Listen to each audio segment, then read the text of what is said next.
Tindak kekerasan seksual terhadap anak di bawah umur sebagai tersangka pelecehan seksual terhadap anak.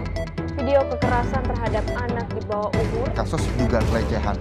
Kasus kekerasan seksual terhadap anak. Asusila terhadap anak berkebutuhan khusus. Lakukan pelecehan seksual kepada anak di bawah umur. Juga memperkosa anak yang menjadi korban perkosaan. Lakukan pelecehan seksual kepada anak sejak Desember tahun 2020 lalu. Korban yang baru berusia 11 tahun. Ketujuh siswi itu diduga menjadi korban pelecehan. Telah terjadi 4.754 kasus kekerasan seksual pada anak. Ketakutan melihat pelaku dan melaporkan kejadian tersebut ke orang tuanya. Pelaku mengiming-imingi korban dengan sejumlah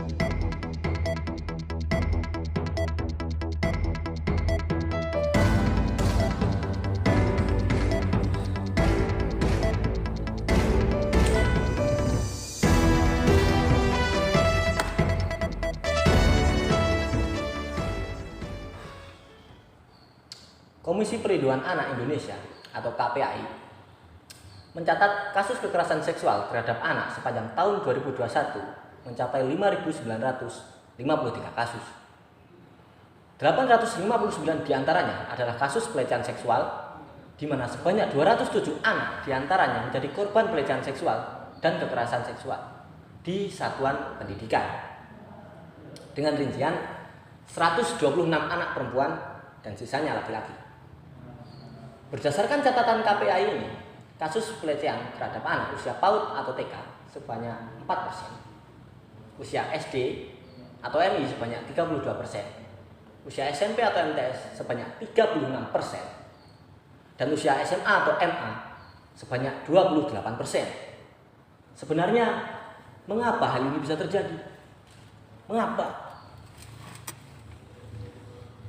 Habis pikir ya.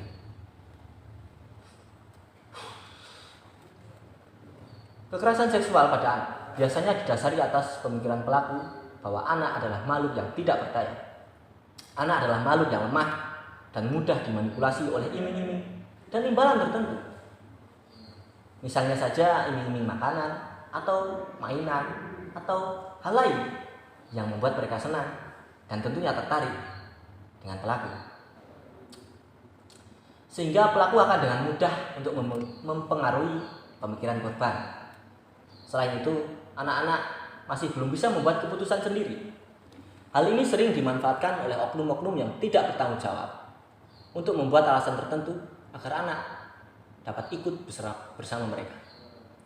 Biasanya pelaku membuat alasan bahwa mereka adalah orang yang orang tuanya kenal, atau temannya orang tuanya, atau kenalan, atau kerabat, dan lain sebagainya. Kurangnya pengawasan dari orang tua juga menjadi salah satu faktor penyebab terjadinya kekerasan seksual pada anak. Orang tua yang terlalu sibuk bekerja seringkali membebaskan anaknya untuk bermain tanpa adanya pengawasan sedikit pun, sehingga anak akan lebih sering bermain atau berada di luar rumah tanpa adanya pengawasan dari orang tua. Kepedulian masyarakat yang masih rendah atas hal-hal seperti ini juga memperbesar peluang bagi pelaku untuk selalu melancarkan aksinya. Selalu dan selalu. Pelaku bisa saja berkeliaran tanpa merasa takut akan dicurigai sebagai pelaku tidak kriminal. Karena masyarakat sendiri yang terlalu apatis.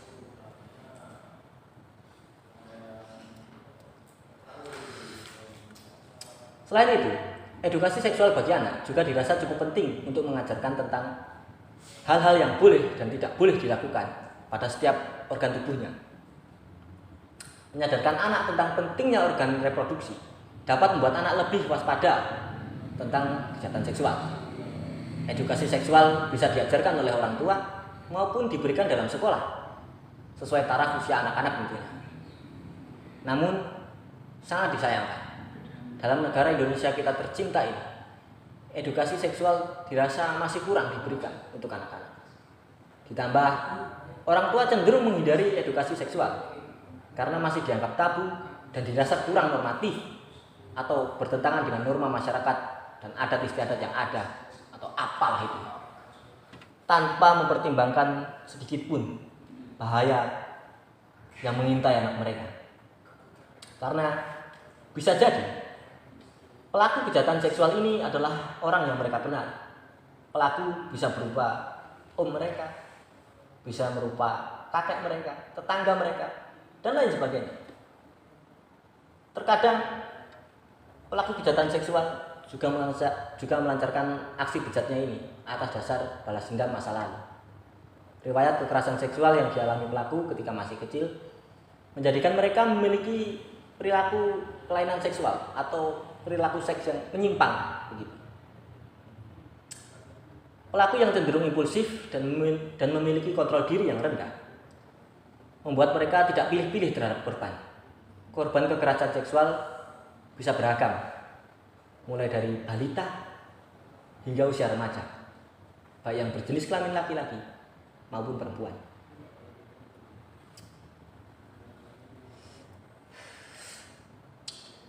Faktor lainnya adalah hukuman bagi para pelaku kekerasan seksual ini yang dirasa masih kurang menimbulkan efek jerah. Padahal tindak pidana bagi pelaku kekerasan seksual terhadap anak sudah diatur dalam pasal 294 ayat 1 KUHP. Namun masih banyak kasus pelecehan seksual tanpa adanya kejelasan hukuman bagi para pelaku. Membuat banyak pelaku tetap mengurangi kejahatannya, tidak pernah jerah. Membuat kasus pelecehan seksual sering dipandang sebelah mata oleh masyarakat, padahal ini adalah bahaya yang nyata dan mengintai kita semua.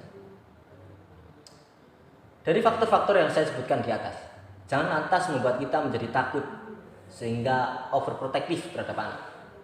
Anak-anak selayaknya dapat mengeksplor dunianya tanpa merasa terintimidasi atau merasa terancam oleh para pelaku kejahatan seksual ini, yang tentunya tidak bertanggung jawab sama sekali, bahkan cenderung bejat menurut saya. Selayaknya kejahatan lainnya, kejahatan seksual harus dilawan dan jangan dibiarkan berkembang. Setidaknya di lingkungan kita masing-masing, kita sebagai para pelaku sosial diharapkan mampu untuk saling menjaga lingkungan agar menjadi tempat yang nyaman dan aman untuk tumbuh kembang anak. Karena anak-anak adalah penerus kita di masa depan nanti, demi masa depan yang lebih baik lagi.